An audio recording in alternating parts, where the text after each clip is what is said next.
राधे राधे प्यारे भक्तों, दोस्तों, क्या हमारा भाग्य पहले से लिखा होता है? क्या हम अपने जीवन में जो कुछ भी अनुभव करते हैं वह पहले से तय होता है, या हमारे कर्म हमारे भाग्य को बदल सकते हैं? ये प्रश्न सदियों से हर किसी के मन में उठता रहा है और इसी प्रश्न का उत्तर पाने के लिए मानव ने धर्म दर्शन और आत्मचिंतन का सहारा लिया है। गरुड़ पुराण जैसे धर्म ग्रंथों ने इस गहरे रहस्य को उजागर करने की कोशिश की है और आज हम उसी गरुड़ पुराण की एक ज्ञानवर्धक प्रस्तुति के माध्यम से ये जानने वाले हैं कि मनुष्य का भाग्य कब लिखा जाता है। क्या मनुष्य का भाग्य उसके जन्म से पहले लिखा जाता है या जन्म के बाद? नमस्कार दोस्तों, स्वागत है हमारे इस चैनल वीजू इंस्पायर्ड में। मित्रों, गरुड़ पुराण की इस ज्ञानवर्धक प्रस्तुति में आप पूरी तरह खो जाएं, उससे पहले हम आपको यह स्पष्ट रूप से बता देना चाहते हैं कि इस वीडियो को आधा अधूरा देखने की गलती बिल्कुल भी ना करें, क्योंकि ये केवल एक कथा नहीं है। ये गरुड़ पुराण की वह ज्ञानवर्धक प्रस्तुति है जो सीधे आपके जीवन से जुड़ी हुई है। गरुड़ पुराण के इस रहस्यमय ज्ञान को पूरी तरह जान लेने के बाद आपके जीवन से जुड़े लोभ, क्रोध, मोह और दुखों का अंत हो सकता है। मित्रों, भगवान श्री कृष्ण स्वयं कहते हैं कि कभी भी किसी व्यक्ति को गरुड़ पुराण की बातों को आधा अधूरा नहीं सुनना चाहिए, क्योंकि आधा अधूरा ज्ञान हमेशा विष के समान होता है। इसीलिए मित्रों, आपसे यही विनम्र आग्रह है कि इस वीडियो को एक लाइक जरूर करें, चैनल को अवश्य सब्सक्राइब करें और हाँ दोस्तों, कमेंट बॉक्स में जय श्री कृष्ण लिखकर ईश्वर के प्रति अपना आभार अवश्य व्यक्त करें। कहा जाता है कि इससे आपके जीवन के अनेक दुखों का अंत होता है। तो आइए दोस्तों, अब जानते हैं कि गरुड़ पुराण में श्री कृष्ण ने क्या बताया है। क्या सच में हर मनुष्य के जीवन में जो कुछ भी होता है वह उसके जन्म से पहले ही तय होता है और क्या उसे कोई टाल नहीं सकता? दोस्तों, गरुड़ पुराण हमें जन्म, मृत्यु और वर्तमान जीवन को कैसे जीना चाहिए, इन सभी विषयों पर गहन ज्ञान देता है। आज हम एक कथा के माध्यम से ये जानेंगे कि हमारा भाग्य जन्म से पहले लिखा जाता है या जन्म के बाद, जैसा कि गरुड़ पुराण में बताया गया है और जिसे स्वयं भगवान श्री कृष्ण ने देवर्षि नारद को समझाया था। आज हम उसी कथा को पूरे भाव और गहराई के साथ जानने का प्रयास करेंगे। दोस्तों, एक समय की बात है, द्वारका नगरी में एक दिन भगवान श्री कृष्ण अपने दिव्य आसन पर शांत भाव से बैठे हुए थे। तभी देवर्षि नारद नारायण नारायण का जाप करते हुए वहां प्रकट होते हैं और श्रद्धा से प्रणाम करके कहते हैं, हे प्रभु, आप त्रिकालदर्शी हैं। आप भूत, वर्तमान और भविष्य तीनों को जानते हैं। मैंने यह सुना है कि जो भी जीव या मनुष्य इस संसार में जन्म लेता है, क्या उसका भाग्य पहले से लिखा होता है? हे प्रभु, मैं ये जानना चाहता हूं कि मनुष्य के साथ जो कुछ भी घटित होता है, क्या वो उसके जन्म से पहले ही तय होता है या वह अपने पिछले जन्मों के कर्मों का फल भोगता है? और यदि यह सत्य है तो क्या मनुष्य अपने परिश्रम और अच्छे कर्मों से अपने भाग्य को बदल सकता है? देवर्षि नारद की इन गूढ़ बातों को सुनकर भगवान श्री कृष्ण हल्की मुस्कान के साथ कहते हैं, हे नारद, तुम्हारा ये प्रश्न अत्यंत महत्वपूर्ण है और ये प्रश्न मनुष्य के जन्म, कर्म और मृत्यु से जुड़ा हुआ है। फिर श्री कृष्ण बोले, हे नारद, मैं तुम्हें एक कथा सुनाता हूं। ये कथा न केवल तुम्हारे प्रश्न का उत्तर देगी, बल्कि हर मनुष्य के लिए एक चेतावनी और गहरी प्रेरणा भी बनेगी। तुम इस कथा को पूरे ध्यान और श्रद्धा के साथ अंत तक सुनना। श्री कृष्ण बोले, हे नारद, ये कथा गरुड़ पुराण से संबंधित है और जो व्यक्ति इस कथा को आधा अधूरा सुनता है उस पर भारी संकट आ सकता है, क्योंकि आधा अधूरा ज्ञान हमेशा विष के समान होता है। फिर श्री कृष्ण आगे कहते हैं, हे नारद, इस कलयुग के भरे संसार में जो मनुष्य इस कथा को पूरे ध्यान पूर्वक अंत तक सुन लेता है और उसके भाव को समझ लेता है, उसे पाप, क्रोध, मोह और बंधनों से मुक्ति मिल सकती है। बात यह सुनकर देवर्षि नारद कहते हैं, हे प्रभु, मैं इस कथा को पूरे ध्यान पूर्वक अंत तक सुनूंगा। आप निश्चिंत होकर इस कथा को सुनाइए। तब भगवान श्री कृष्ण नारद को वह कथा सुनाते हैं। श्री कृष्ण बोले, हे नारद, प्राचीन काल में एक विशाल और समृद्ध राज्य था जिसका नाम मगधपुरी था। उस राज्य के शासक थे राजा वीरधर, जो सदैव अपनी प्रजा के कल्याण के लिए कार्य करते थे और धर्म के मार्ग पर अड़िग रहते थे। राजा वीरधर की एक ही इच्छा थी कि उन्हें एक संतान प्राप्त हो जिसे वे राज्य का उत्तराधिकारी बना सके। इस इच्छा की पूर्ति के लिए राजा वीरधर और उनकी पत्नी ने वर्षों तक कठोर तपस्या की। अंततः उनकी तपस्या से भगवान शिव प्रसन्न हुए और उन्हें संतान प्राप्ति का वरदान दिया। कुछ समय बाद भगवान शिव के आशीर्वाद से रानी गर्भवती हुई। राजा और रानी अत्यंत प्रसन्न थे। वे चाहते थे कि उनका पुत्र एक महान शासक बने और राज्य को सुख और समृद्धि की ओर ले जाए। लेकिन जब रानी ने पुत्र को जन्म दिया तो दृश्य कुछ और ही था।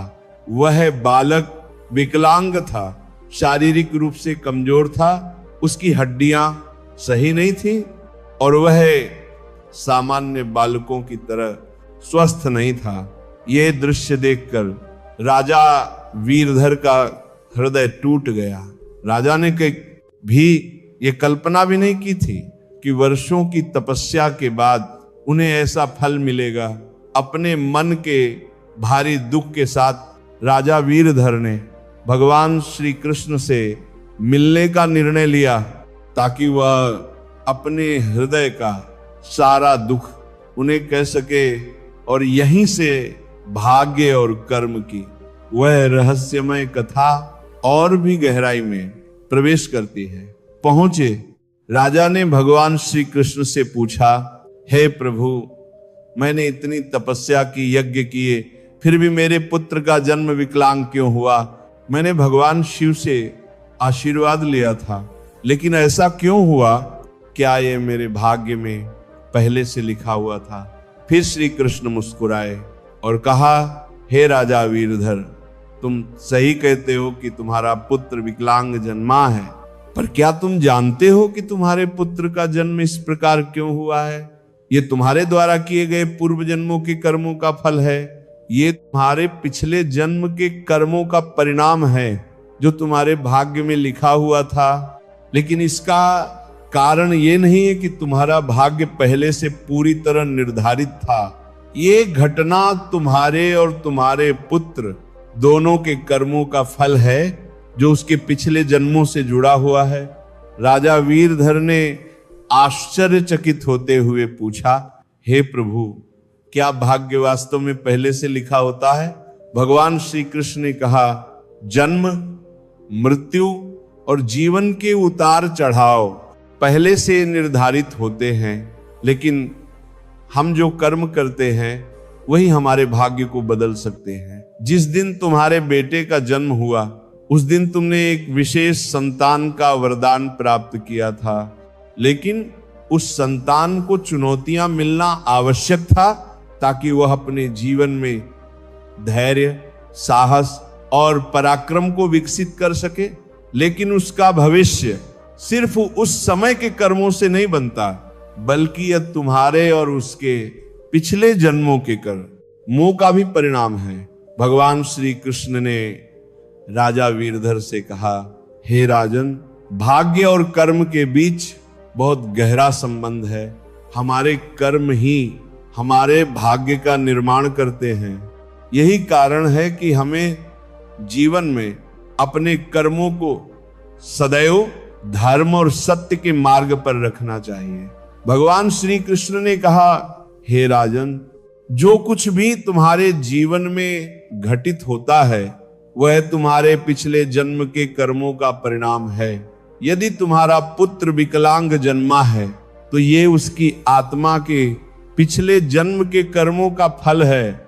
जब तुम एक पुण्य आत्मा के रूप में जन्म लेते हो तो तुम्हारे जीवन में कठिनाइयां और संघर्ष अवश्य आते हैं, क्योंकि इस संसार में हर आत्मा को कुछ ना कुछ कष्ट भोगना पड़ता है ताकि वह अपने पिछले कर्मों को समाप्त कर सके। लेकिन याद रखो, तुम्हारे पुत्र के जीवन में जो कठिनाई है वो उसकी परीक्षा है। यदि वह धैर्य और साहस से इन कठिनाइयों का सामना करता है तो वह अपने भाग्य को बदल सकता है। एक दिन वह वही कार्य करेगा जिसकी कल्पना तुमने अपने जीवन में की थी। फिर राजा वीरधर ने कहा, हे प्रभु, क्या सच में भाग्य बदला जा सकता है? कृष्ण ने उत्तर दिया, बिल्कुल, तुम दोनों ही अपने भाग्य को बदल सकते हो। तुम्हारे पुत्र के जन्म के समय जो विकलांगता थी वह उसके कर्मों का फल था, लेकिन उसका भविष्य तुम्हारे वर्तमान अच्छे कर्मों पर निर्भर करता है। यदि तुम उसे साहस, धैर्य और आत्मविश्वास से भर दोगे तो वह अपने भाग्य को बदल सकता है। तुम्हारे अच्छे कर्मों के परिणाम स्वरूप वो एक दिन महान बनेगा और राज्य का भार संभालने में पूर्ण रूप से सक्षम होगा। फिर भगवान श्री कृष्ण ने आगे कहा, हे राजन, भाग्य चक्र के समान है जो कर्मों के आधार पर लगातार घूमता रहता है। जब तुम अच्छे कर्म करते हो तो तुम अपने भाग्य को सुखमय बना सकते हो। फिर आगे राजा वीरधर ने श्री कृष्ण से पूछा, क्या भाग्य निश्चित रूप से पिछले कर्मों से जुड़ा होता है? भगवान श्री कृष्ण बोले, हाँ, लेकिन उसे बदलने की शक्ति तुम्हारे अपने हाथों में है। यदि तुम अच्छे कर्म करते हो तो तुम अपने भाग्य को भी सुधार सकते हो। साथ ही भक्ति, साधना और सेवा से भी भाग्य बदला जा सकता है। भगवान की भक्ति से ईश्वर को प्रसन्न करके हम अपने भाग्य को बदल सकते हैं। यदि तुम अपने पुत्र को साहस और आत्मविश्वास के साथ जीवन के संघर्षों का सामना करना सिखाओगे तो वह अपने भाग्य को बदल सकता है। राजा वीरधर ने भगवान श्री कृष्ण की बातों को पूरी तरह आत्मसात किया और अपने पुत्र को शिक्षा देने का संकल्प लिया। उसने अपने पुत्र को कठिनाइयों के बावजूद साहस और विश्वास के साथ जीवन जीने की प्रेरणा दी। समय के साथ उस विकलांग पुत्र ने अपने आत्मविश्वास और संघर्ष से समाज में एक महत्वपूर्ण स्थान प्राप्त किया। उसकी संघर्षशीलता और साहस ने राज्य में उसका सम्मान बढ़ाया। फिर कृष्ण बोले, हे देवर्षि नारद, तुम ये समझो कि भाग्य एक निरंतर प्रक्रिया है जो कर्मों के आधार पर लगातार बदलती रहती है। जो लोग जीवन में अपने कर्मों को सुधारते हैं और भगवान की शरण में जाते हैं, उनका भाग्य भी निश्चय ही बदलता है। यह केवल कर्म नहीं है, यह जीवन के संघर्षों, अनुभवों और साधना का भी परिणाम है। मित्रों, ये कथा हमें ये सिखाती है कि जीवन में जो कुछ भी घटित होता है वह हमारे पिछले कर्मों का फल है। भाग्य और कर्म का कोई निश्चित प्रारूप नहीं है।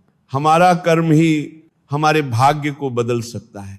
गरुड़ पुराण हमें सिखाते हैं कि यदि हम अच्छे कर्म करें, सत्य की राह पर चले और ईश्वर का स्मरण करें, तो भाग्य भी हमारे सामने झुक जाता है। ध्यान करते हैं तो हम अपने जीवन की दिशा बदल सकते हैं।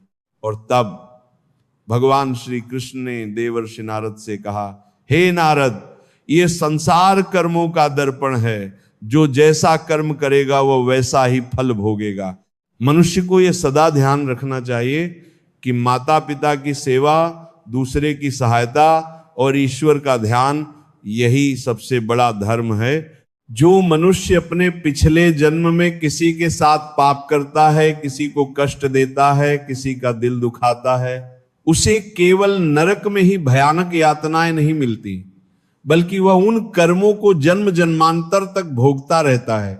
लेकिन जो मनुष्य अपने कर्म सुधारता है, अपने भीतर झांकता है और सत्य के मार्ग पर चलता है, वह इस कर्म चक्र से मुक्त हो सकता है। क्योंकि यह संसार एक अवसर है। कर्म, धर्म, सेवा और सत्य, यही मनुष्य का वास्तविक जीवन है। मनुष्य को यह समझना चाहिए कि मृत्यु के बाद उसके साथ केवल और केवल उसके अच्छे कर्म ही जाते हैं।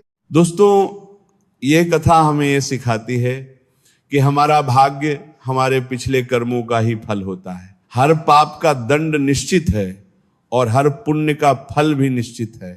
हे मनुष्य, तुम अपने कर्मों पर ध्यान दो, स्वार्थ, पाप और अहंकार को त्यागो, धर्म, सत्य और सेवा को अपनाओ, क्योंकि यही जीवन का सबसे बड़ा, सबसे सच्चा मार्ग है। भगवान श्री कृष्ण ने इसी प्रकार देवर्षि नारद को गरुड़ पुराण के गूढ़ रहस्यों के बारे में बताया। दोस्तों, भाग्य वास्तव में जन्म से पहले लिखा जाता है, लेकिन अपने जीवन के संघर्ष, अपने सत्य कर्म, अपने धर्म और ईश्वर की भक्ति से हम अपने भाग्य को बदल भी सकते हैं। गरुड़ पुराण में भाग्य का लेखा जोखा और कर्मों का पूरा विवरण मिलता है। पर दोस्तों, मनुष्य अपने कर्मों, संघर्ष और ईश्वर की भक्ति से अपने जीवन की दिशा बदल सकता है। मित्रों, गरुड़ पुराण हमें यह सिखाता है कि जीवन कि बोए हुए खेत की तरह है। मनुष्य खेत में जो बीज बोता है वही फल उसे प्राप्त होता है। उसी प्रकार मनुष्य अपने जीवन में जो कर्म करता है, अगले जन्म में उसे उसी रूप में फल भोगना पड़ता है। इसीलिए दोस्तों, गरुड़ पुराण में भगवान श्री कृष्ण कहते हैं कि जब मनुष्य का जन्म होता है तो उसके पिछले कर्मों के आधार पर उसका भाग्य जन्म से पहले ही लिखा जा चुका होता है, और जीवन में वही घटित होता है जो उसके भाग्य में लिखा होता है, जिसे कोई भी टाल नहीं सकता। परंतु सत्य, धर्म और सेवा के मार्ग पर चलकर ईश्वर को प्रसन्न करके हम अपने भाग्य को बदल भी सकते हैं। हिंदू धर्म का यह महान ग्रंथ गरुड़ पुराण 18 महापुराणों में से एक है, जिसमें मनुष्य के जीवन, मृत्यु और भाग्य के रहस्यों को विस्तार से बताया गया है। इस पुराण में जन्म, मरण, पुनर्जन्म, कर्म और आत्मा की यात्रा के विषय में गहन विवरण मिलता है। दोस्तों, गरुड़ पुराण के अनुसार मनुष्य का भाग्य उसके पिछले जन्म के कर्मों पर ही निर्भर करता है। ये विष्णु पुराण परंपरा का एक प्रमुख ग्रंथ है। गरुड़ पुराण में श्री कृष्ण को साक्षात भगवान विष्णु का अवतार माना गया है। दोस्तों, गरुड़ पुराण में श्री कृष्ण कहते हैं कि मनुष्य अपने जीवन में अच्छे कर्म करके सत्य मार्ग पर चलकर ईश्वर को प्रसन्न कर अपने भाग्य में होने वाली घटनाओं से स्वयं को बचा सकता है और आने वाले समय को बदल सकता है। मित्रों, गरुड़ पुराण में श्री कृष्ण ने मनुष्य को जीवन जीने के लिए 3 मुख्य उपदेश दिए हैं, जिन पर चलकर हम अपने भाग्य और कर्मों को बदल सकते हैं। दोस्तों, इस ज्ञानवर्धक प्रस्तुति को अंत तक देखना अत्यंत आवश्यक है, क्योंकि यह सब गरुड़ पुराण के माध्यम से बताया गया है। बीच में छोड़कर जाने की भूल बिल्कुल भी न करें। अब आइए जानते हैं। पहला उपदेश, अपने धर्म का पालन करना। मनुष्य का जन्म किसी विशेष उद्देश्य के लिए होता है, जो पाप उसने पिछले जन्म में किए होते हैं उन्हें इस जन्म में भोगना ही पड़ता है, क्योंकि मनुष्य के जन्म से पहले उसके जीवन से लेकर मृत्यु तक का भाग्य पहले ही निर्धारित होता है। इसीलिए दोस्तों, गरुड़ पुराण में श्री कृष्ण कहते हैं कि मनुष्य को सदा धर्म और सत्य का पालन करना चाहिए, इससे वह अपने पिछले जन्म के पापों से मुक्त हो सकता है। ईश्वर की भक्ति से हम अपने जीवन को बदल सकते हैं और ऊंचाइयों तक पहुंच सकते हैं। दोस्तों, ये जीवन एक अनमोल उपहार है, इसे व्यर्थ न जाने दें। सही कर्म और धर्म का पालन करके हम न केवल अपने अगले जन्म को सुधार सकते हैं, बल्कि पूरे समाज के लिए प्रेरणा भी बन सकते हैं। अब दूसरा उपदेश, माता पिता की सेवा और उनका आदर। दोस्तों, गरुड़ पुराण में श्री कृष्ण कहते हैं कि मनुष्य को अपने माता पिता की सेवा अवश्य करनी चाहिए, क्योंकि माता पिता के चरणों में ही तीनों लोकों का स्वर्ग समाया हुआ है। जो लोग माता पिता का आदर नहीं करते, उनकी सेवा नहीं करते, वे न केवल नरक में भयानक यातनाएं भोगते हैं, बल्कि अगले जन्म में भी उन्हें भारी संकटों का सामना करना पड़ता है और उस मनुष्य को अपने पाप का परिणाम जन्म जन्मांतर तक उस कर्म का भोगता ही रहता है। नंबर 3, अहंकार। दोस्तों, अहंकार गरुड़ पुराण में श्री कृष्ण ने बताया है कि मनुष्य का सबसे बड़ा शत्रु उसका अपना अहंकार ही होता है, जो मनुष्य को उसके सही कर्मों से धीरे धीरे दूर कर देता है। जिस मनुष्य के मन में अहंकार प्रवेश कर लेता है, वह मनुष्य अपने जीवन को उस दिशा में लेकर चला जाता है जहां उसे संकट के सिवा कुछ और नहीं मिल पाता। उस व्यक्ति को न केवल नरक में भयानक यातनाएं भोगनी पड़ती हैं, बल्कि वह व्यक्ति अपने आने वाले भाग्य का वो भी नरक की ओर धकेल देता है। इसीलिए मनुष्य को हमेशा सत्य, धर्म और प्रेम की भावना अपने भीतर रखनी चाहिए, क्योंकि इससे वर्तमान जीवन भी और आने वाला भाग्य भी हमेशा खुशहाल बना रहता है। मित्रों, गरुड़ पुराण हमें यह सिखाता है कि यह जीवन हमारे ही कर्मों का फल है, और ये ग्रंथ हमें ये समझने की प्रेरणा देता है कि अपने जीवन में धर्म, सत्य और परोपकार का पालन करना ही मनुष्य का सबसे बड़ा कर्तव्य है। आत्मा की मुक्ति और अगले जन्म में उच्च योनि प्राप्त करने के लिए मनुष्य को अपने कर्मों पर गहराई से ध्यान रखना चाहिए।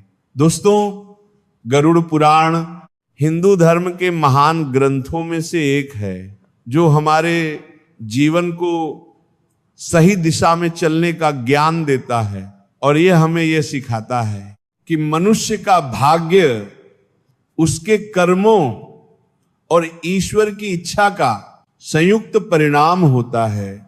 ये ग्रंथ केवल जीवन और मृत्यु के रहस्यों के बारे में ही नहीं बताता, बल्कि यह भी समझाता है कि मनुष्य अपने जीवन को किस प्रकार सही दिशा में ले जा सकता है।